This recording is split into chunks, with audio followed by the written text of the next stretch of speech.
Just a reminder, everybody, you can go to discourseofhumanevents.com to listen to all the latest episodes and see the archive of our past episodes. And also, if you like what you hear, you can donate to the podcast.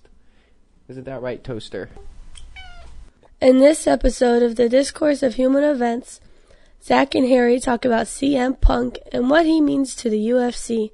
Harry also schools Zach in why baseball and tennis are excellent sports, but both still agree that soccer and baseball are boring as hell. We also discover that Zach's laugh is outrageous.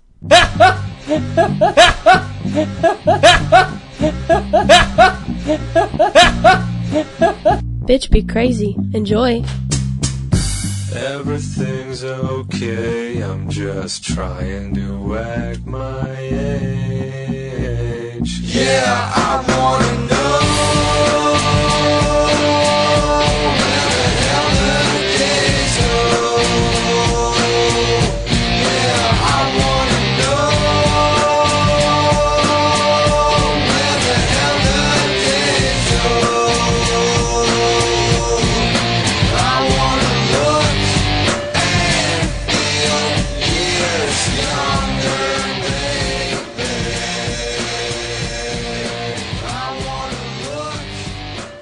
Let's actually record.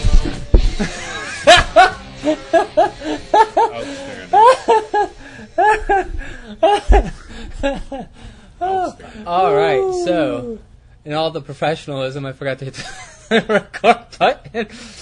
Luckily, we only talked for about a minute. Anyways, Discourse of Human Events, episode 203 with Harry. I don't even care.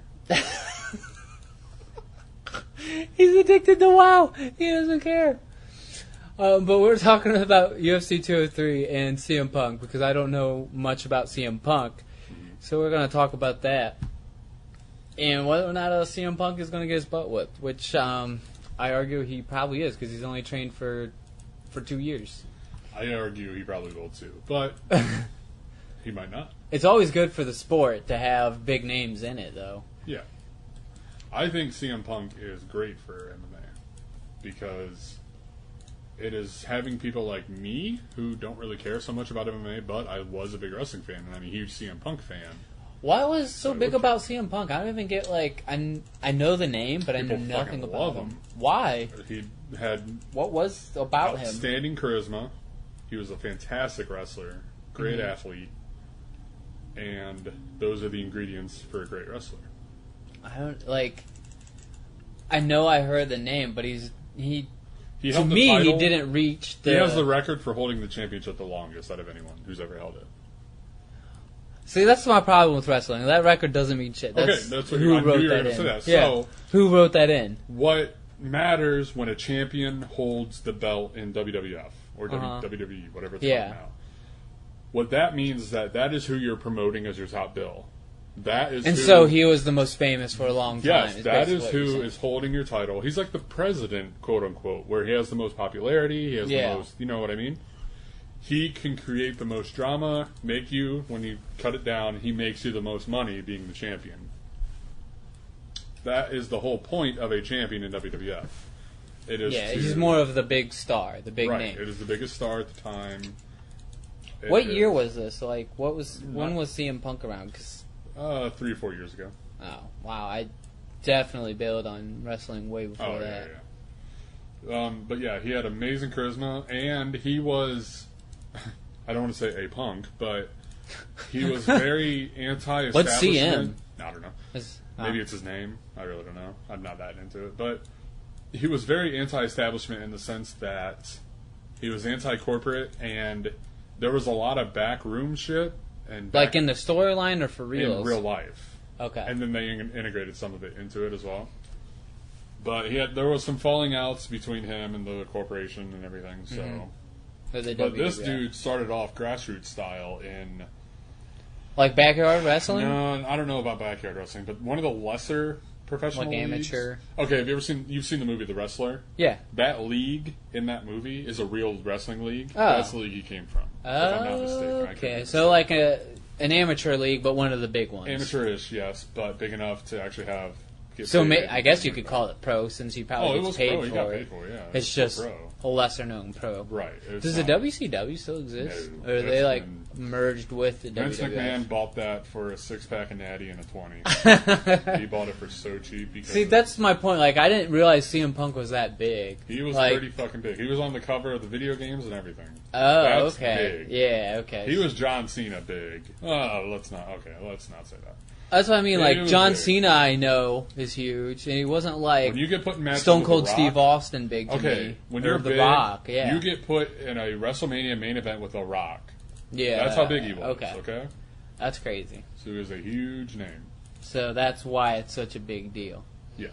There's a Which, big deal. I agree with you. It's really good for the sport. It's except... No. It's a big deal because you create this little civil war almost between wrestling fans and UFC fans. Yes. Where you have the UFC fans, oh, those wrestlers and blah, blah, blah. They're just actors on stage. And then the wrestlers say, no, they're real athletes and they can do this, blah, blah, blah. And it's the yeah. You put him in the octagon, he won't last 2 minutes. And the wrestler, Yeah. you put him in the ring and he won't last 2 minutes. Well, so Brock Lesnar proved him wrong on that one. Yeah, that guy well, is a fucking Brock freak. Lesnar is a real life Ninja Turtle, freaking nature. Did he ever do any kind of fighting before wrestling though? no Like idea. just judging by the way he takes people down, he assumed- might have been a wrestler. I assumed he walked out of his house at night and fought anyone he came across. Because he's a weirdo like that. He's fucking crazy. But the only problem I have is, let's say they fight and he's fighting Mickey Gall, who I don't know anything about, but he only has a record of 2-0, which is a good matchup. Right. Yeah, Don't put yeah. him with somebody that's that Oh, of experienced. course in not. the You're octagon. not going to put him with fucking... But still, the Conor guy's McGregor. 2-0 in the UFC, which is that's pretty good. So, Better than 0-2. I mean, that means this guy's probably trained for 5-10 years maybe, and CM Punk has 2 Well, years? how much of your training from the WWE can translate into that? At the bare minimum, his raw athleticism will account for that. Yeah, so I don't know how athletic he is. This guy's a jiu-jitsu guy, so that makes it better for CM Punk, because they start standing up. Yeah. The problem is if it goes to the ground, if you don't know jiu-jitsu, he's trained for 2 years, so, judging by normally it takes 2 years to get to a blue belt if you're going at a normal pace. I'm sure he's going at a fast pace, so he might be... I wonder how long he knew who he was going to fight.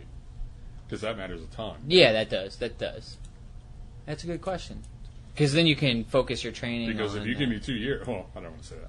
If you give a UFC fighter 2 years against one specific person, they're going to learn how to fight that one person pretty fucking well. Yeah, well, honestly, if they were doing it, probably they would teach him some jiu-jitsu, but more teach him takedown defense, so he doesn't even have to get into that position and focus on stand-up. Yeah.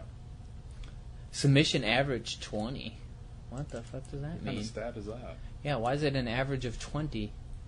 The hell does that mean? The jiu-jitsu guy has a submission average of 20, but he's only fought 2 fights in the UFC, so I don't know what the hell that 20 means. out of 100 times, he is submission. I don't... Maybe it's supposed to be a 2, and he's won both of his fights by submission? Oh, yeah, submission, 100%. Oh, okay. Did it say I think it's 2.0? supposed to be a 2. 2.0? Yeah, maybe a 2.0.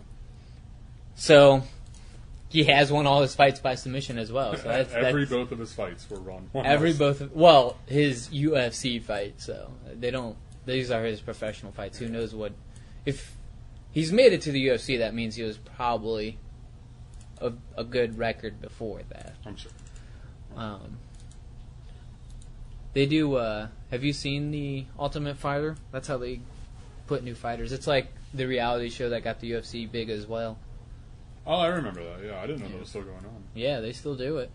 That's the Nate Diaz I was talking about. He won season 5 or something like that. Which, of course, I don't know much about Overeem, but all I can say is he looks like a beast. Yeah. This guy does not look like He does not look like he wants to fight Officer Overeem. He looks like he should run from this guy. I wonder what weight they're fighting at, because he's 240 and this guy's 265, though. I have no idea. But I'm wondering if you get into the heavyweights, if there's a bigger gap you're Probably, allowed. because it probably matters less the more you get, the more weight you have. It probably I don't matters know, less. If I was 240, I wouldn't want to get hit by somebody that's 265. I guess that after 200, it's probably you get knocked out if it lands. Yeah, I don't want to fight Alistair Overeem. I wouldn't want to fight anybody listed here, including the women. Oh, absolutely. Fuck I would not fight any of them. Yeah. Especially these women. Jesus, 9-2 and 11-5. Yeah. Her nickname's Evil. What a shitty nickname. That is a shitty nickname. Hellboy. The Overeem's nickname is The Reem. The Reem. Oh my god. Anyways, what were you talking about with the U.S. Open? You had said something about that. The U.S. Open, tennis. In tennis, there are 4 Grand Slams, which are the Super Bowls, if you will, of tennis. There's 3 of them? There's 4. There's not. 4? There's not. You could probably call Wimbledon the Super Bowl, but it's a Grand Slam. Okay, that's what I've actually heard of. There's the U.S. Open, there's the Australian Open, there's the French Open, and then Wimbledon, which is in London. But the Wimbledon is the big one. They all have the same weight because you go through I never a heard season. of. Oh, I've heard of the U.S. Open. You go through a season, and you go through all the Grand Slams. And is it year round for tennis? I'm not entirely sure. I don't think so. Like if you have that many championships. But Or Grand Slam. Like, why is it called a Grand Slam? That's just what it's called. It's probably a French thing because it was originated in England and France. Anyway, but yeah, I said that I was watching the U.S. Open. A Grand Slam in has nothing to do baseball with baseball. is but it's for points, right? To do with baseball. Absolutely nothing to do with baseball. Prove it. You just Look said it up. You just said there's 4 Grand Slams and Look then it up. What does Grand? Anyways, continue. So I said I was watching the U.S. Open, and you scoffed at me because I don't know. I did not. What is your problem with tennis? I just didn't expect you to be a big tennis guy. Like I'm a huge tennis guy because I like playing tennis, but watching it's kind of boring. It's one of those. But maybe just because you don't appreciate it as much. I can appreciate any sport. They're also called majors. Oh yeah, tennis is 1-on-1. There's no teams involved. It is a test of athleticism, dexterity, stamina, strength, all of that shit combined into one sport. Mm-hmm.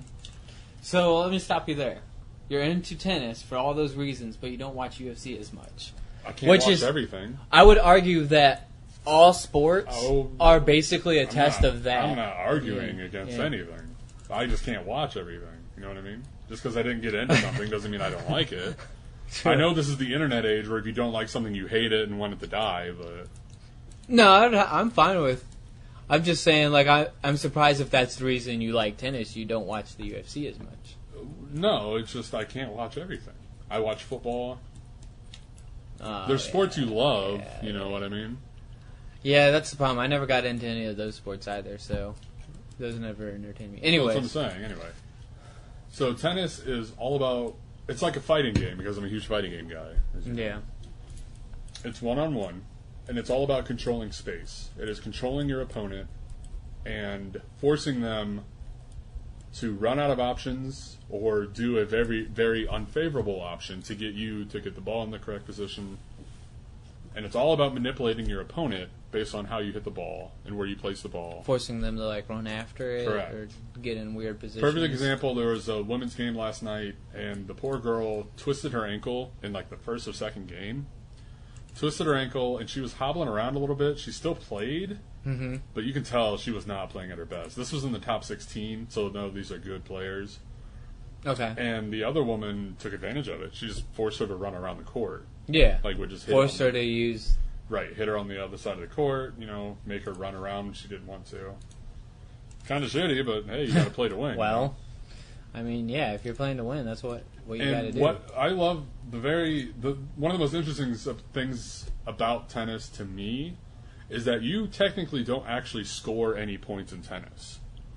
The way you score a point in tennis is if your opponent misses.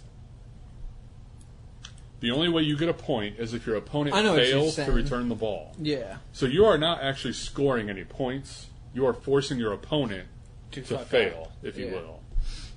I think that's very interesting, and it speaks to the competitive nature of it, where you're manipulating your opponent. Why do they do the weird point system? I mean, I get it's kind of boring to go 0, 1, 2, 3, 4. It's so rooted in tradition. I think it's been lost, like why it's named that way. I think even love is the start, which is weird. I don't know why it's called love, but one of the rumors is that to keep score, they use the clock with the hands. So they would go to 15, 30, and then 40 instead of 45. Mm-hmm. Because you could... Then the tie advantage, you do that maybe. That makes sense. That's a rumor. I don't know if that's true. That's just, I mean, it makes more sense than anything At this point, it's just kind of that's how it is. Yeah. I hate that answer, but I think that's just how it is. Have you not looked it up before? I did a while ago. Because it was always confusing.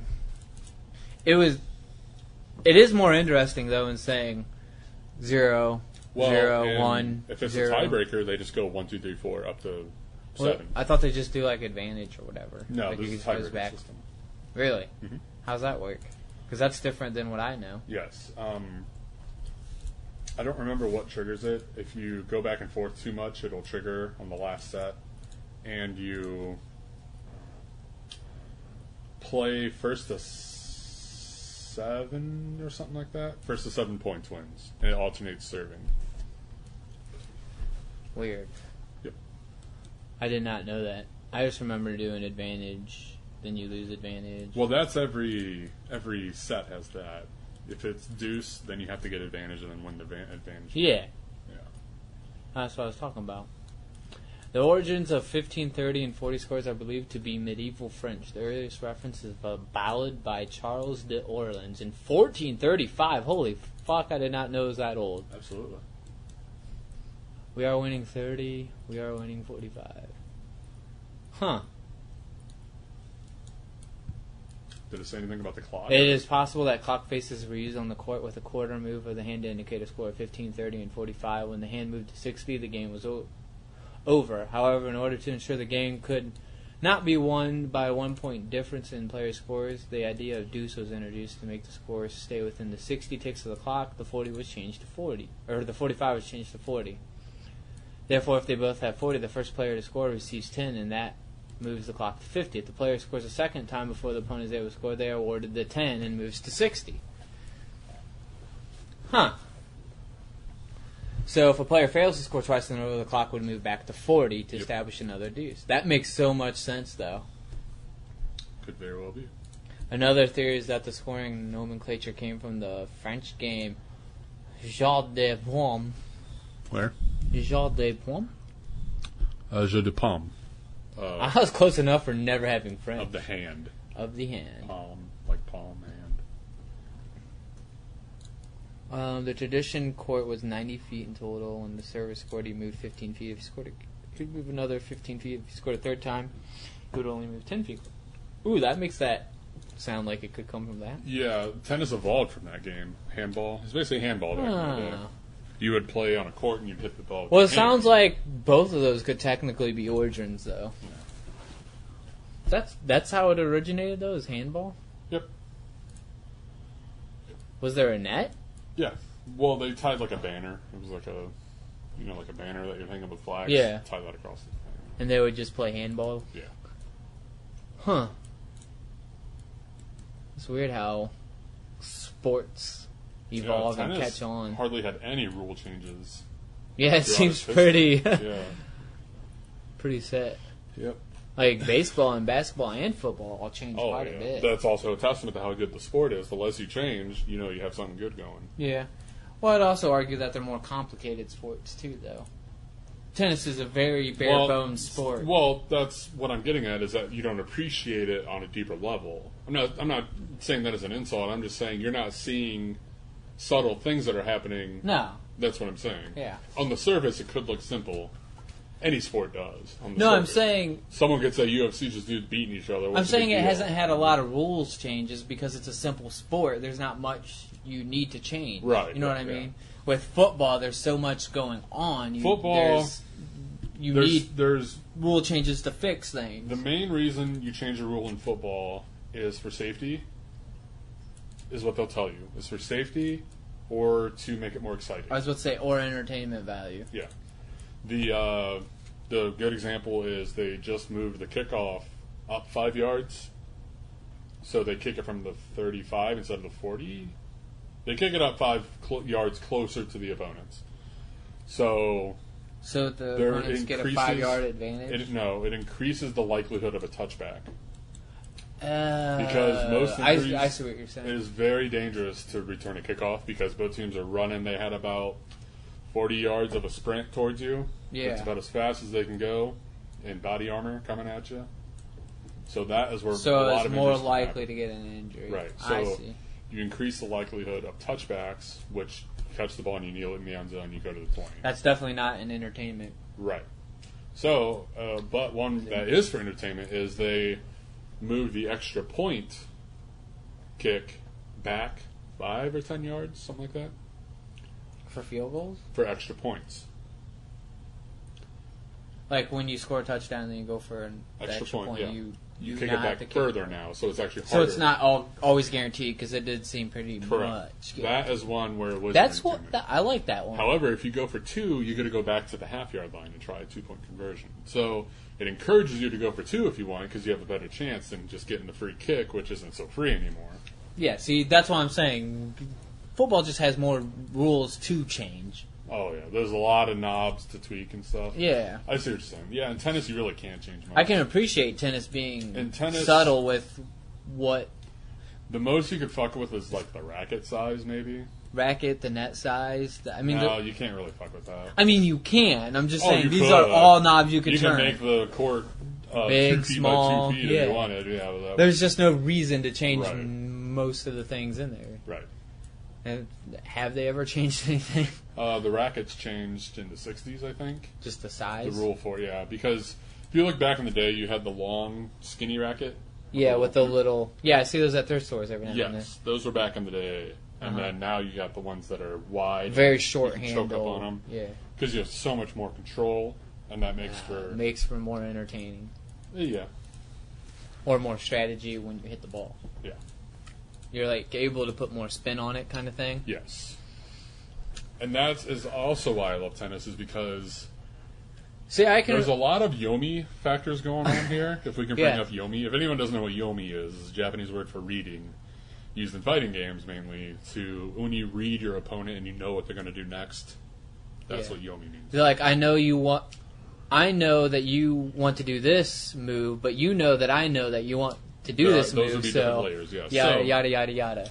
When someone hits you the ball back and you know you got a good shot on it, you can put that ball exactly where you want it and what spin to put on it to know how they have to hit the ball back. Yeah. You limit their options so much that you know where the ball is going to go, so you can hit the ball and it start advancing right away. You see it all the time. Yeah, I know what you're saying. If you get that perfect hit, they're like, oh shit, and they like run up and they have to dink it over, and they just know, and they're already there smashing it I down. mean, playing tennis with you or just table tennis with anybody, you get those subtleties just on a smaller level. Because I know that I can try and do that, but I'm not good enough to do it. That's what I'm saying, is that Yeah. there's so many mind I games. get that. Tennis is at least 50% mental, 50% athletics. Absolutely. 100% reason to remember the name. So, fuck, what was I going to say? I don't know. The Of course, there's problem a I lot have of is that in just all not sports. as entertaining to me. I mean, I can can't- appreciate it. On I the can't level tell you to be Yeah. entertained by something. I'm not Yeah. saying, oh, you're wrong. Just go be entertained by it. It's more entertaining probably than baseball to me. Baseball is fucking boring as fuck. Like- The most interesting part of baseball is the pitcher-catcher or pitcher-batter interaction. Yeah. After all that, That's it's just 90% of the it's fucking just game. so boring, though. I don't know what it is. There's just so much downtime in baseball. There's a lot of downtime in football, too. Yes, there is. But it's like a roller coaster. But people because go and get snacks and stuff during that time. No, but what I mean is that in football, there's the downtime, which is so boring. But then when that uptime hits, Yeah, that's it's like true. adrenaline. You're fucking excited. You get like 10 seconds of adrenaline, just from watching it. That's Holy also a shit. good point, because in baseball, if something like amazing happens, it's going to be a play that lasts like literally 2 seconds. Like, it's so fast. You yeah. hit a home run, it's In baseball, it's a much over. It's one of those sports where you have to be there. I agree, I'm because sure it is if I more watched entertaining live. like with people around you and shit like that. Football I can watch on TV and I love it. But also just the atmosphere of being at a live event helps it. Like when I watch football though, there's so much strategy and mental aspect of football. Football I can watch. Football's I can entertaining. backseat drive football. I can't backseat drive baseball. It's like, oh, why did he hit it that way? Why didn't he hit that ball? You know what I mean? I see what you're saying. I can say, why didn't they call this? Or why is he lined up like that? You know what I mean? If you're like a real fan, you probably can backseat with the pitches they throw. Oh, I'm sure. You could look at pitch patterns and things like that. What else would you do? Like, they already have their like lineup for hitting, right? So like, what other strategy is there? I guess the way you hit the ball is a strategy. But you know what I mean? That's such a but so much more of just about trying to hit it rather than how you hit it. I don't know. I think backseat driving is a big part of the spectator appeal to especially for football. Oh yeah, especially for football. Who doesn't have a dad who said who is the master of football and given the chance he would coach that team to the Super Bowl? Well, you know what I mean? Anybody that watches football, I hear them say stuff like that. They'll like lean over and say, "Oh, I would have done that. Oh, why is the quarterback so I like to take him out?" Things like I also like when people they say stuff like that when a player's running and they make like a dumb turn. Mm-hmm. It's like, well, you got like a bird's eye view of like obviously there's a pocket there that you can see, but when you're like looking this like when you're on the field looking, you can't see pockets that easy. Yeah. But it makes that for the viewer. It makes it that entertaining. Where they're like, "Oh, what an idiot! Like, there's a pocket right there. Like, why didn't he just go that way?" But I do like that's something awesome in football. Just playing stuff like Tecmo Super Bowl and anything like that, where you're picking plays and you're trying to guess each other's plays. Yeah. Like I love that part. that takes it to the extreme. But that's so complicated in actual football. Yeah, in real football, your defense is... They're more reading the play. You are reading the play and you're reacting a bunch, but there is a layer of prediction. Mm-hmm. If you know they're going to run, you don't, but sometimes you get a hint that they're going to run. If you can pick up on that and you design your defense to stop a run, you're going to stop that run. Yeah. Well, my manager at Papa John's was talking about it because he was a lineman, so he was talking about the subtleties of the way a lineman stands up, depending on how they turn their body. Mm-hmm. You know if they're going for a run or pass, but of course it's the Yomi game of, well, maybe they're turning this way to fake me out. There's so much deception in football that people don't realize, and any sport that you realize. Yeah, that's... Back to tennis, where you have like a drop shot where you slice the ball down and it kind of goes dink over the net. If you bring that back, that shot. you bring that back like a backhand, and all of a sudden you go dink. That's... They're looking at you and they see the backhand coming, so they kind of take a step back. Once you take that step back, you're fucked. You can't redistribute your momentum and get up there. There's definitely a lot of mind. What about basketball is the one I don't know much about. Like the mind there's a lot games. of deception about. I know there is a lot of deception. Pump fake is a very common move. I don't understand plays in basketball. I see them mark on a board, and I'm like, what? Like, aren't you guys just running back and forth? Yeah, that's very hard to pick up on if you're not, like, really into basketball. I don't understand that My dad is a huge basketball guy. He played all throughout high school. Well, because they're constantly going. I don't get how you do plays. Like, how play in basketball is a best laid plan that usually goes awry, but here's our game plan. Try to stick with it as best you can. And it usually revolves around one or two players, because only one person can have the ball. Yeah. But when you run a play in basketball, it's usually setting up a pick or... What do you mean setting up a pick? Like setting a up steal? a pick? No, a pick I don't is... get a pick. Football, a pick is when you intercept it. In basketball, a pick is when you have a defender and then the person with the ball. Uh-huh. You have someone on the ball carrier's team walk up to the defender and stand there, and that player will drive on the same side, will take the ball to the same side, and that defender now has to get around that player... creating a little bit of distance so he can maneuver more with the ball. That's setting up a pick. Okay. That's the most common play that you see ran. And those are ran on the fly, usually. Yeah. They'll signal for it, or they just kind of know to set the I was supposed to say, professionals probably know when to do what. Yeah. But plays are mainly for inbounding the ball, trying to score at the last minute or something. That way you can control where people are. Because when you're inbounding the ball from out of bounds... Yeah, when you're inbounding the ball from out of bounds... They have to defend you, So you can place your people where you want, and they will be there too. Okay. So then you can design to play around that. It's like, okay, I know you're going to be here, so you're going to come over here. You're going to do this. The problem I also have with basketball is it just seems to last too long. Forwarded. You know what I'm saying? Like, the games always end, not always, but a lot of times end 98 to... Well, okay, we could have basketball be 10 89. minutes. You could have basketball be 10 minutes. But I would say like 20. That's my point I'm going to get to is we are testing the players' endurance, basketball ability, their knowledge, their athleticism, and their stamina. How much of the stamina are we testing? How much of their athletics are we testing? You know what I mean? But if you made it a straight 30-minute clock with no halftime, it would still be an endurance test, I would imagine. Well, then you were taking like how long are they right now? They have 4 quarters. How long is each quarter? 15? Each quarter is 15 minutes long. So I'd be basically cutting the whole thing in half. Right. I would not. But without a halftime. I would not watch that. Without a halftime. I would not. Why watch not? That. Because there's strategy involving when to pull people from the bench, when to pull your starters, because that's where we're testing that stamina. Because you have. Let's say you have a really good starting lineup of 5 players, and then you have 1 or 2 players who could be starters, but they're on your bench. So you have to manage as a coach when to pull out those good players and when to put in the not-so-good players. So, like, let's put it this way. You're balancing their potential to score versus recovering your good scores to put them back in. It's like an investment. LeBron James, did they ever bench him? Absolutely. You have to. So you have to bench people because of the endurance. Right. So, okay, that makes more sense than... Here's the economy. I've never watched a basketball game. Okay, here is the economy. I'm quoting with my fingers. Here's the quote-unquote economy in basketball. You have a currency of stamina. You can think of it as a little meter on a guy. Think of it as a video game if you want. I've played NBA Jam. Yeah, so no. I know what's going So, LeBron James, let's just say for argument, he can play at his peak performance for about 10 minutes in a row. 10 minutes nonstop he can play. If you can get a good enough lead, if your starters can get the game going, basketball's all about momentum. If you can get that momentum going and get a nice cushiony 8-10 point lead, that's a decent lead. If you can get like a 20 basketball, point that lead, sounds really good. If you can get like a 20 point lead, you're running away with the game. Yeah. So depending on how well you do at the beginning, you can bench LeBron for a little bit. Get him recovering. That way he can give you those 10 minutes again right when you need it.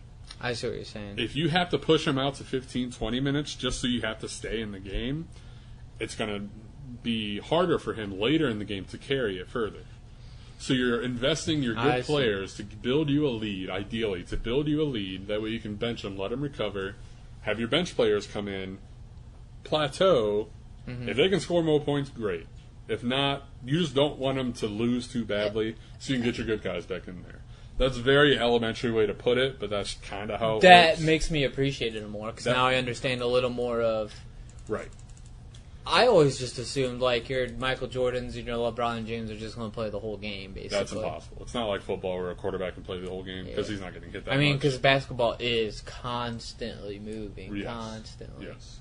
So that makes a lot more sense. So that is a lot of laymen's, if you will, don't appreciate a good bench. It's like, well, what are these jackoffs? I'm not here to see them. A good bench will win you a championship. That's what won. You don't care, but the Dallas Mavericks won. That's what won them the game. They had an amazing bench.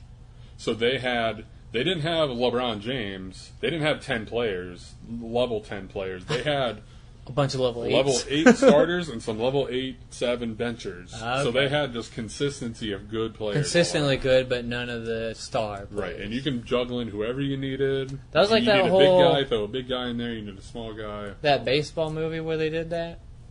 Huh?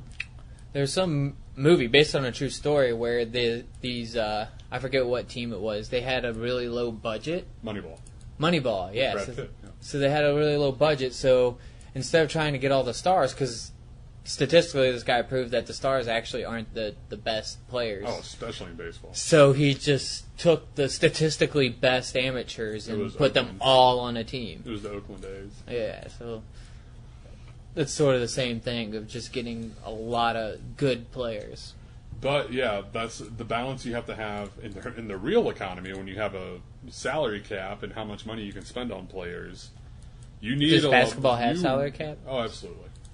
Is the NFL the only ones that don't? No, NFL does. Baseball NFL has doesn't? the most rigid salary cap. Baseball has. I know one of them doesn't. Baseball has a quote unquote salary, but they really don't. You can have teams like the Yankees buy whoever the fuck they want. That's why it's a joke to me, anyway. Yeah. But when you have salary caps, you can balance the teams more. Yeah, you Anyway, need salary caps. What I'm saying is that you still want a LeBron James on your team, obviously, because. Well, just for ticket sales alone. Oh, I'm not even talking just for money, but for winning games. Yeah. He's not all show. He can win games. He's one of the greatest players of all time for a Yeah, reason. no, I get that. But not every team has a LeBron or a Kobe or a Michael. They just don't. So you gotta pick your battles, if you will. Do they do like a draft system in basketball? And Yeah, everything I as think well? most every sport has a draft. There's even a baseball draft. Is there really? Draft. Yeah, just drafting in hockey, everything. Baseball. Yeah. Baseball's so boring. Just people usually, majority only really care about basketball and football. So, what do you think about soccer? 'Cause I cannot watch soccer. I can't watch soccer for longer than a minute. The soccer is a lawless wasteland. I can't get into it because I'm a football fan, and football is the most rigidly rules-heavy game. Yes. I like rules and structure in my game. Soccer, there are no rules. Soccer is just Wild West. Whatever fucking happens, people are flopping injuries. The flops are the worst. The refs just add time to the clock for no reason. I mean, I guess What do for you a reason. mean? There's no time limit in soccer. I think it's officially an hour, but the ref can just add more time. Huh? I don't know. What? I don't know what dictates that. I don't know if he can just say, fuck it, I want to be here. I get paid by the hour. Let's play longer. I don't know what dictates him adding more time, but it does. Because, like, they'll end in a tie, and they're just like, oh, okay, well, it's a tie. And the score, a good barn burner of a soccer game is 2-3. Yeah, that's like, a good what? game. And it was like 90 minutes long. Like, what is happening? I don't think I could read this much about And people soccer flop, and the ref can be like, Dude, the flops are the worst. Do they not penalize people if it is a flop? No. Like, they can tell? I think they get fined, but who gives a fuck about Yeah, that? who cares about fines? If it works every now and then, why not flop? There's no replay system or anything. There's no... The penalties are stupid. The ref can just say, fuck it, you get a red card. You're out of the game now. It's like, wait, what? You know Sounds what I mean? like a good game to fix if you want to. It's a lawless wasteland, and I cannot get into it. My biggest problem is it just seems boring because there's not as much action. Right. When you watch a good soccer player, if you watch your Pele or... I don't know. Another good Pele. Another good soccer player, number 2. Metzi, he's a good soccer player. It's fun to watch them like kick the ball around and control it and their footwork, but that's not enough. For how long? Yeah, that's not enough to carry a whole game to me. I can't Yeah. get into that shit. For the hour/3 hours it might be. Right. In basketball, you get these momentums, you get these swings of like 10 unanswered points from the other team. You're like, holy shit, they're just running all over him, and you get this big wave of excitement. In football, you have every play can be so exciting. Yeah, that's what I really like when I watch football. Is it seems more exciting with every play. Or tennis is what I was talking about. You get these big rallies, like 20 hit, 30 hit rallies back and Yeah, forth. no, that could be entertaining. Yeah, and that's like, oh Basketball my God, is he gonna seems less cut? entertaining to me with the point, like the way people score points. Because What do you mean? when I watch it, most of the points are scored in normal ways. You know what I mean? They're just doing a jump shot. I mean, I get that I don't understand the subtleties, but to me it just looks like somebody just dunked the ball, or they just threw it up. Here's the trick about that is that basketball isn't about putting the ball in the basket. It's about being in the right place at the right time. It's all about manipulating your other team with ball movement and control. Yeah. So it's about deception. Mm-hmm. So there's 5 players on the offense, 5 on the defense. If you single guard everyone, you're eventually going to crack that defense. You're just going to score on them. So a safe defense is to do zone defense, where you have 3 guys hovering around the paint, 2 guys or 3 guys out on their line, 2 guys hovering around the paint. The problem with that is that the offense can start to collapse on one side and just start advancing on you, and you can't really do that for too long. So you have these 2 mind games where it's almost every possession can be a little battle of what the offense is doing to break the defensive wall. One-on-one. Right, you got the two main ones are man coverage and zone defense. There's other little quips, but those are the main two. And so you got this battle of how do we break this defense. Mm-hmm. So it's all about breaking a defense to get into position to score. To actually score. It's not just about grabbing the ball and shooting it really well. But that's what I'm saying. When they get in that good position, that is what it looks the same. You know what I mean? To me, it looks the same every time they score. Because, well, that's what I'm saying. I mean, the difference with football is when they get in a good position, it's easier for me to tell. You know what I'm saying? Like, they've caught the ball, and now they have to fight through stuff. I think that... You know what I mean? Right. I think it's not just like... It would be as if every touchdown is they're in the end zone and catch a pass. Okay. You see what I'm saying? It's like that over and over and over and over. I'm not really following. Like, I guess what I'm saying There's is that, more action. But you know more about football than basketball. True. My mother would not be able to tell either way. She'd be like, well, what's the big deal in football? The guy has the ball. Why is he running into other people? I don't know if that, like... Why isn't he just for running basketball, around I can tell a really good play. You know, like when somebody fakes somebody out and passes and just the right way. But that doesn't happen most of the time. If somebody's watching football, they can tell the difference between a run and a pass. Sure. And so if the person catches a really long pass and blocks a bunch of people and gets to the end zone, any layman can tell that. Well, that's... Or same with a run. That's... or a sack, a quarterback sack. You can tell that. That's like, attributing to football, awesome. though, because they have the space. The game's designed where there's big, flashy plays that can happen. There are big, flashy plays in basketball. It's just kind of more subtle. Yeah, that's what I mean. There's less... Most of the flashy plays I see are, like, the last minute shots or stuff of course. like that. Like, you have your big dunks and everything. Those are good to look at. But when Ray Allen catches that ball on his tippy tip of his fingers, pulls it in and hits that three with like 2 seconds to go, that's a flashy play. I can understand those plays, but the problem is they score so often, and so many of the plays. Like I said, basketball is a game of momentum and whittling. That's why I don't like it. That's why so many timeouts. That's why you have so many timeouts. You call a timeout, okay, this is not fucking working. We got to change up the defense. You just described why I don't like it. It's a game of whittling. That's the problem I have with it. It's attrition. It is attrition. Soccer is attrition. Soccer is attrition with no scoring. It's literally attrition. Potato famine attrition. Starving your enemy out. Art of war shit. Sun Tzu would love soccer. And hope you score still after all the attrition. Hope the ref gives you enough time, apparently, for the attrition. But the plays that you were talking about, there's also blanketing plays that you're doing. You have a game plan. Mm-hmm. Like the coach will say, okay, this is what we're going to do. We're going to give the ball. We're going to go for threes mainly, let's just say, because they got a lot of small guys out there that can't really defend too well. So you're sizing up the defense, and you're sending them out, and they're going to play for a little bit, see how these plans are working out against each other. Then usually the other coach, if he's starting to lose, will say, okay, that doesn't work. Let's call timeout. How many timeouts do they get? I think you get 7 total 30-second timeouts and 3 full timeouts, I think. Jesus Christ. I could be wrong, but... Football's like 3 total? Football is 3.5. 3.5, okay. And I think you get 2 more in overtime. At least their timeouts are quick, though. In basketball, yeah. They're really quick timeouts. Full timeout is a full, I think, the other problem I have, seconds or something. The couple times I've watched basketball, is they seem to stop the action a lot for fouls. Oh, yeah. There's a lot of fouls. A lot of fouls. Like, in football, their fouls happen a lot, but they're over kind of quickly. And when they do start happening a lot, it's really ruins the entertainment value of a football game. You're like, what the fuck? Stop fouling. Like, stop. So I don't know why fouls happen so much more often in basketball. Is it just easier to foul on accident? Or is that part of the strategy? In basketball, you have fouls, and you have penalties, and you have degrees of that.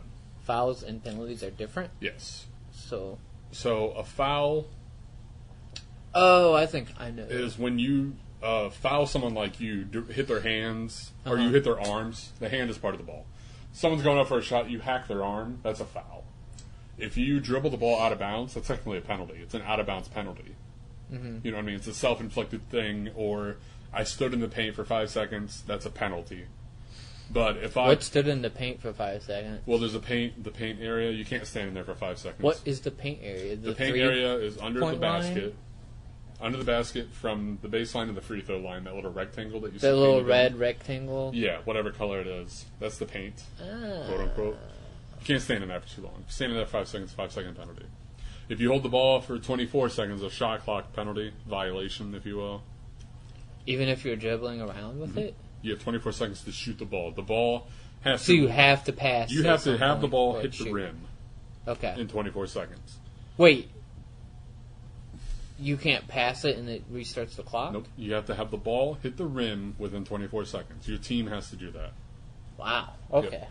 That's crazy. In college, it's like 45 24 seconds? 24 seconds. That seems so... From the time your team possesses the ball, wherever that may be, you have 24 seconds for the ball to hit the rim. So the shot clock's constantly being reset. Of course. Holy crap. That seems annoying. Well, that's... Like, to keep track of that, I get their pros, but like... Well, that is to ensure that the action happens. Yeah. That's, in high school... That's an entertainment rule, funny enough, in high school, there is no shot clock. Yeah. So, sometimes you get that coach with his wild hair up his ass. They'll get like a 6-point lead, pass the ball in, and then turtle it. For real? Yeah. What do you do? There's no shot clock. But what do you do if somebody just turtles the ball? You gotta just try and grab Please don't do that. you walk up and ask them nicely not to be a dick. Because this is high school. You can turtle the ball. That's so retarded. There's no shot clock. Well, I guess if it's like at the very end, like why not? You can score 10 points and turtle the ball the entire game if you wanted. Are you not allowed to grab at it if somebody turtles it? If you grab at it too much, you might get a reach-in foul. You can't reach in the ball and touch someone. Yeah. What? What's the like? But how much can you reach in without getting fouled? You can't reach in and try to wrestle a ball and move their arms. Is it moving the arms though? Yes, as long as you're touching the ball. Yeah, the ball's fair. But if you turtled enough, you could probably hide enough of the ball. Yeah. Oh, that's so retarded. It's super dumb. I mean, it's. But you have to be a retard, like a real dick coach to play. Yeah, it's high school. You know what I mean? It probably doesn't happen very often, but it's happened. But technically, that's why there's a shot clock, because. So that doesn't happen. Yeah. Actually, you have. When you inbound the ball from the other side of the court, you have 10 seconds to get it over the halfway line, half court, and then you still... And then 24? No, you still have 24 total, but you have 10 to get it over. So there's a half... So within the shot clock, there's a 10-second to get it over countdown to go to the half line. And you have 5 seconds to pass the ball in. Or is it 3? I think it's 3. But your shot clock... This game got so complicated so fast. The shot clock doesn't start until you actually possess the ball. But within that, there's a bunch of different other countdowns. Yes. Good Lord. It's basically just to ensure that you keep the game moving, though. Yes. In any sense, that's what I'm gathering. Correct. I don't see why the 24-second isn't enough, though. Like, if you have the ball for 24 seconds and you can't get across the halfway mark, you've already fucked up. Like, I don't get why there's another 10-second rule. Like, obviously... It's to get the momentum going up to the court, up to the other side of the basket. But I don't see why you... Let's say it's a 24-second clock. Like, are you going to waste 20 seconds to get across the half line? You only have 4 seconds to shoot it in? No. That's what I'm saying. That seems like a... It also encourages man-to-man defense on the whole court. Because usually when the other team scores, you run down to the other side to your side of the court so you can start defending. Okay. And that's why they have 10 seconds. If they had 24 seconds, there'd be literally no reason to ever go down there. Yeah. But with 10 seconds, you might be able to stop them from even advancing half court. I mean, it sounds real complicated and retarded, but football has the same kind of rules, too, where you're like, what? Like, I'm a rules... The commentators have to, like, get in and, like, explain. I mean, I enjoy it, too, but... Nothing gets my dick harder than explaining a rule to someone. It's like, okay, well, Well, obviously, I like rules too. Explaining some convoluted bullshit rule that only comes up once a year. That's my jam. Here's how this is our advantage. That is my jam. I mean, I'm the kind of player that plays for fun in board games and sports, but I sometimes lean into that realm. More of our friends are always in that realm of how can I exploit these rules to my benefit. Doesn't that just get your dick just diamond hard? I'm a Magic player, so obviously I love that. Oh yeah. In the end, I love. That was my favorite part. Making sure like this is how I can exploit this rule to win or to get this to happen in my favor. But I tended to be like I'm part that player, but part the player let's just do some crazy fun stuff as well. Which is complete opposite of the spectrum, but that was my favorite part of Magic was the bullshit rules. Rules lawyering. That's why so many of our friends are rules lawyers when it comes to board games. Yeah. Like I'll explain a board game, and immediately people will grab the rule book, flip through the pages, and like let me make sure there wasn't some extra rule that I can exploit that he forgot, and inevitably there'll be some stupid fucking rule. It's the greatest. That's why I get up in the morning. But like I'm not. It depends on the game. Let me put it that way. With board games, it depends on the game. If I'm playing like your basic party game, I'm not gonna try to like rules lawyer it. Like let's just have fun. Yeah. But if I'm playing a game that's gonna last like 2 hours, like Game of Thrones board game, I want to make sure I know all the rules and how I can exploit them to my advantage. Yeah, I can't help it. When I play a game like that, I'm always have the mindset of this is a tournament and I'm about to win the tournament if I win this game. Yeah, see, I have that for some games. Gotta have that killer instinct. Like, for instance, I don't know, Mayor Cash. You're laying carpets and rolling. It's a roll and move game with carpets. I'm not going to get too rules lawyer. I mean, there's not many rules to the game to begin with. Dude, that game can get intense, and you have to know. We just played that the other night. It is a great game. But, like, Cosmic Encounter, now, that game's all about exploiting rules. You need to know how every single alien power works exactly. Because if you don't, Magic was based off of Cosmic Encounter. It was the inspiration. So you can see you mean how the other way around? Huh? You mean the other way around? What did I say? You said Magic was based on Cosmic Encounter. You mean Cosmic No, Encounter? Magic was the inspiration that Richard Garfield had for Magic the Gathering. How old is Cosmic Encounter? It's from the 70s. Oh, shit. Yeah. Yeah, that game doesn't seem dated at all, does it? It doesn't, No. That's a testament how If good you it is. saw an older version of it, you'd see the dating of it. Well, of course, but... But the rules are pretty much Yeah, the same. It's it's just modern components. a testament to it of how good it is. It hasn't changed that much. Yeah, a lot of people don't realize that's from the 70s. Damn, dude. Yeah, that's where he got the idea of just the... I'm going to assume you can kind of see how, like, Magic breaks the rules. Like, Magic has a very sort of simple set of rules, and then all the cards break the rules. Yeah, the golden rule Yeah. of a card always trumps everything. Exactly. That's pretty much what the aliens are in Cosmic Encounter. Right. Which was very different for the 70s. I mean, everything about that game was completely different for the 70s. The people that designed it basically went in with the idea of, here's all the things we want to do in a game that hasn't been done. Like, let's not have luck. Like, no dice rolling. The players have to interact. You're always involved, no matter if it's your turn or not. Yeah. Stuff like that. So, good games. Yeah. And not Euro trash bullshit. I'm so, like, flexible in the games I like. There's just, like, if it's Eurotrash, it has to have enough fun and not too much luck. You know what I mean? Nothing bores me Frag more. was too much luck. Oh, well, yeah, of course. You're rolling, like, 36-sided dice, or you could just, like, not get a weapon and just get destroyed. Yeah. Anyways, what were you saying?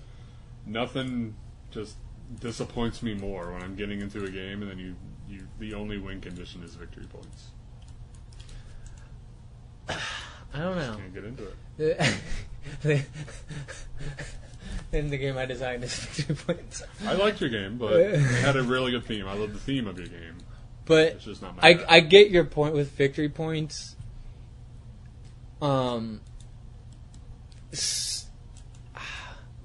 There's like I like it and I hate them depending on how they're done. Certain games, it's too easy just to design a victory point solid game. Yeah. Like there has to be something unique about the game that draws me in. But some games, I like how it's basically victory points, but you call like Scythe is the person with the most money at the end. But territories are worth money, so you're trying to control territories. You spend money throughout the game to do actions, so you got to calculate that. And also, there's objectives that you do that gives you money in the end. What just happened? Honestly. I mean, you could argue that all the sports that we were talking about, those are technically victory points. I put the ball in the basket, I get 2 more points towards my victory. But you're constantly interacting with your opponent. I guess that's what I'm trying to say is...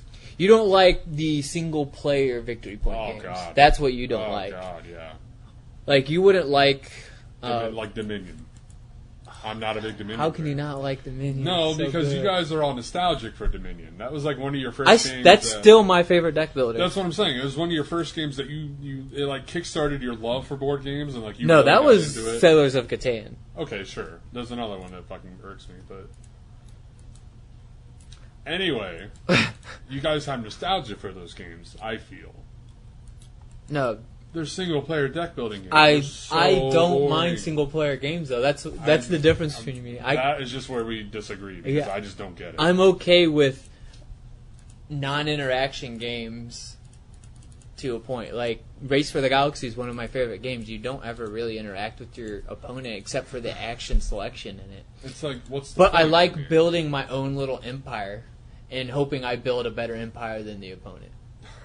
I don't know how else to explain it, It's but just that's like what I a like. dick waving contest then. I just, If you think about it thematically, it's just a dick waving contest. but the way you get there is fun. Like Dominion's all about building combos.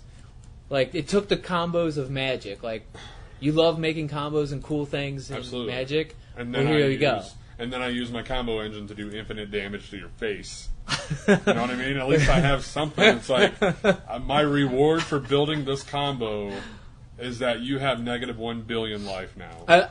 I will say I tend to like victory point games with interaction more. Of course. Who's you interacting? But there's only We're humans. That's what we But like to there's do. a couple games where it's so fun to.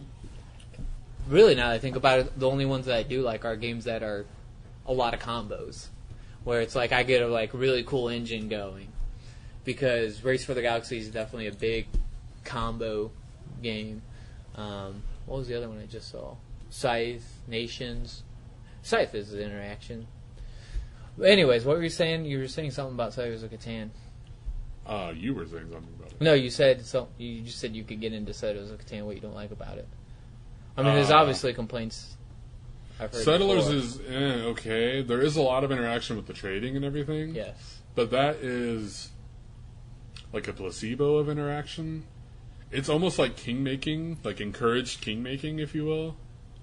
Because you're not negatively affecting your opponent. You can screw him out of trades, sure, because you have leverage or something. But that's like political shit. I want to... Yeah, I want know with my interacting to inhibit you. You know what I mean? That's why I fucking love tennis, because no one ever scores. You're just making your opponent You're just fail. shooting people down. Yes, you make your opponent fail. That's what I want to do. I want How to can make I someone fuck fail. you over? You know what I mean? You might like Scythen. It's a victory point game, but it has combat in it. But the combat is almost there just to, as a fear mechanism almost. Because you can take resources with you, but if you leave them behind, the resources go on territories. So when you spend resources, you spend them from the territories. But if you leave that territory, like you leave just a worker there, if I walk my mech in there, I get all those resources and your worker goes bye-bye. Like so you can't just leave things open. So there's always a constant threat of combat. But also you get, there's objectives. So if you win 2 combats in the game, you've got 2 objectives completed, which is a lot of points. So it encourages a little bit of combat as well. So it's like a fear mechanism of like, well, I can't just like leave this here. He might come in with, he might have something in his hand to just fucking come over here and take all these resources from me, and I'm completely screwed at that point. I think what it is that my little primate brain, I like to see a number that starts at 10 and go to 0, rather than who can build the biggest number. Does that make sense? Yeah, no, I like having hit points that I am depleting from you to make you die. I certainly think those are always the more tense games for me. And then the ones where, oh, look at my pile. Oh, I got kind of a big pile. I have the biggest pile. I just can't get into that. Well, I like ones where it's not like I have the biggest pile, it's like a race. Like Settlers of Catan's a race. Those are a little more like, oh god, he's at like 9 victory points, how can we fuck him over? So there's a little bit of that. Yeah. But I see what you're getting at. Like, most games that have hit points or anything like that are more intense. Yeah. And I do tend to like those more. Yeah. I'm looking at my games trying to think of what's a... You have all European garbage over there. I have so much of everything. I love King of Tokyo, how it has both aspects. That's one of my favorite things about that game. It kind of like opens it up for what do you like more. So yeah, there's just such a variety of games. I don't really have like a, this is my type of game. Really. Yeah. I don't get just liking one kind of game. Some people are like just into Euros or just into your kind of game. It's like there's so many mechanisms. Like, why not explore a little bit? Well, you don't play video games. I could tell you, why don't you just play more video games? You might like them. Oh no! Here's the thing. I know I will like video games. I just get bored while playing a video game so fast. I just can't grasp that. You look at pieces of cardboard and move around little meeples and tokens, and that gets your jimmies rustled. But the thing is, what I really like about board games is the interaction with people. Halo's probably... And you love Dominion, though. But I interact with people while I'm playing... Yes, I do. We are playing Dominion right now. No. We could be. That's how much interaction Dominion has. But interacting with people, I mean, you're sitting around a table playing it with other people. You can do that talking. You can talk on the interwebs. That doesn't happen very often anymore. That's why Halo's probably one of my favorite games. You're behind the times. That shit happens constantly. Well, I guess you have headsets now. Yeah, you can make Skype calls, if you will, on your PlayStation or your Xbox, where you just invite your friends, and you are all constantly talking despite what you're doing. We could be playing different games, and we can still talk to each other. Yes, well, my brothers and I do that with Halo. Oh, yeah. But the reason I liked Halo so much is back in the day we had LAN parties. Oh, and sure. I still wish LAN parties were the thing, because that would get me more into video games. Sure. Something about video game, like I'm trying to think of the last solo video game I played. No Man's Sky, I guess. I mean, I played out of my own accord. You know what I mean? Like I have to go back to like Super Nintendo Zelda. Like, that might have been. This was a good one. Yeah, like I get why people love them. It's just I can't focus for that long on a game like that. Like I just. Why don't you try like an MMO? Like World of Warcraft. Look, there's people right there. That's a dude who exists in the world, in the real world. I can talk to him. I can wave. The reason I avoided MMOs because I think I could get addicted to those and be like you. What do you mean like me? I'm interacting with a person right now while playing a game. That's how addicted you are. All right. And yet here I am talking to you on the podcast. But you get my point. Is I know I could get addicted to games like that, and I just... What's the problem with that? Doing something you like a bunch. There's nothing wrong with that.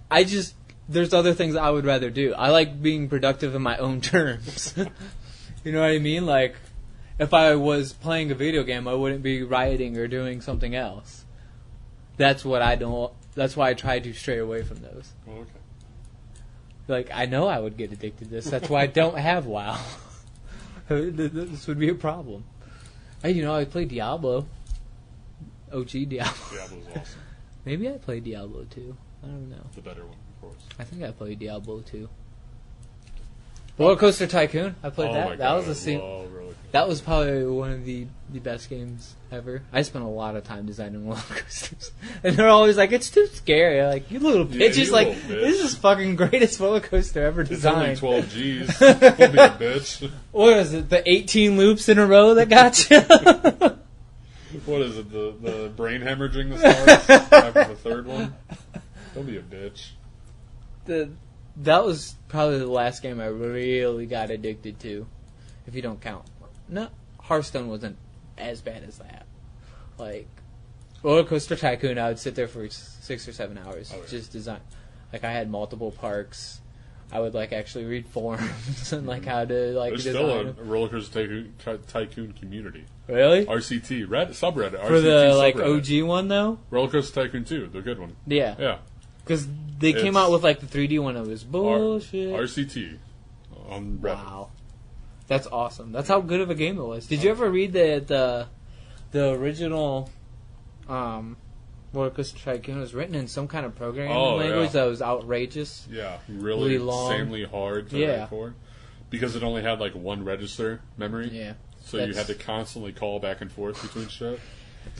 Like, compare it, so people have an idea, the way it was explained to me is, in a normal, like, JavaScript, if you wanted just the screen to say, like, hello world, you would just say, like, print.screen, in quotations, hello world. Yeah.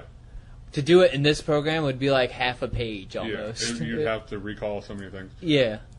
As a frame of reference, the 8-bit Game Boy was programmed using that program. Okay. That's the limitations of it. And this dude made a fucking computer game based on it, which... super awesome computer game. If you can do it, that gives you so much control over your game. Yeah. Like, you can do whatever you want with that program if you programmed it correctly. And it gives him licensing. He did all that, so he gets all the credit and all the money. And that'd be, like, programming's already such a bitch if you miss a semicolon. Just extending it to that length would be so hard. I hate programming. I love the challenge of programming, the puzzle. 'Cause you're talking about just the typing it out. Yeah.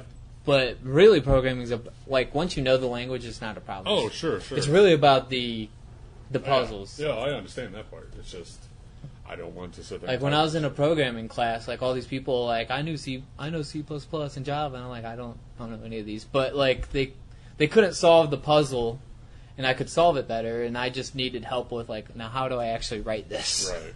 Like, I get the puzzle now, like, how do I actually write this? Mm-hmm.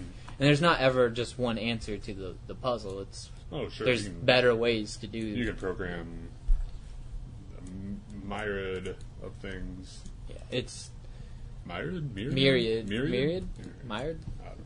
Mire? A bunch. A whole lot. I don't know. Programming... I feel like if I ever got really into it, that would be what I'd be doing now, but I just don't feel like learning all the languages. Yeah. That's the problem. We need Nick here for that. Yeah. Oh my god.